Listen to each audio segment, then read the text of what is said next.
সবাইকে সংবাদ এক নজরে স্বাগত। সঙ্গে আছি আমি বুশরাত জাহানিমা।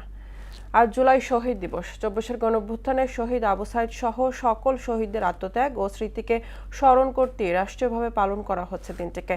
উপলক্ষে সকালে রংপুরে শ্রদ্ধা জানিয়েছেন মুক্তিযুদ্ধ বিষয়ক মন্ত্রী অ্যাডভোকেট আহমেদ আজম খান। এর আগে শ্রদ্ধা নিবেদন করে এনসিপি নেতারা। এছাড়া দেশব্যাপী দোয়া মাহফিল ও আলোচনা সভার আয়োজন করা হয়েছে।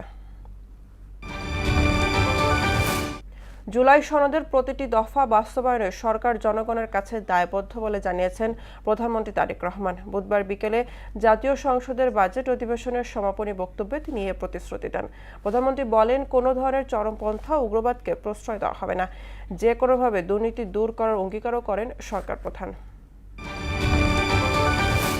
পাবনা সদর উপজেলার আতাইকুলায় বাস ও অ্যাম্বুলেন্সের সংঘর্ষে ৩ জন নিহত হয়েছে। এই ঘটনায় আহত হয়েছে ৪ জন।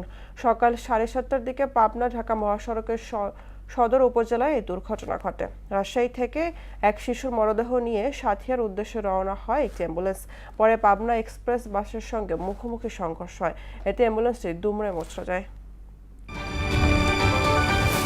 ইরানের গ্রেটার টুনব দ্বীপে উপকূলীয় প্রতিরক্ষা ব্যবস্থা ও ক্রুজ ক্ষেপণাস্ত্র সংক্রান্ত স্থাপনা লক্ষ্য করে নতুন করে হামলা চালিয়েছে যুক্তরাষ্ট্র। ওয়াশিংটনের দাবি, হরমুজ প্রণালীতে তেহরানের সক্ষমতা দুর্বল করতে হামলা চালানো হয়েছে।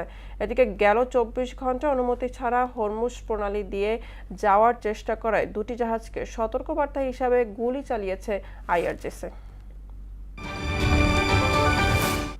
আগামী শনিবার যুক্তরাষ্ট্রে যাচ্ছেন ইসরায়েলের প্রধানমন্ত্রী বেঞ্জামিন নেতানিয়াহু।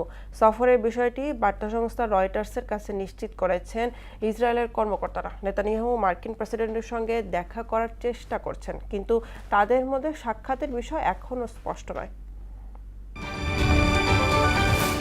বিশ্বকাপের মেগা সেমিতে ইংল্যান্ডকে ২-১ গোলে হারিয়ে ফাইনালে টিকিট কেটেছে আর্জেন্টিনা।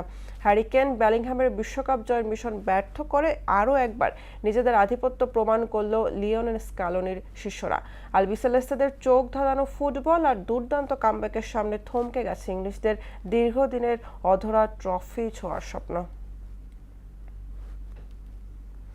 এই ছিল সংবাদ এক নজরে। সবশেষ খবর সবার আগে জানতে মোহনার সাথেই থাকুন। এতক্ষণ সঙ্গে থাকার জন্য ধন্যবাদ সবাইকে।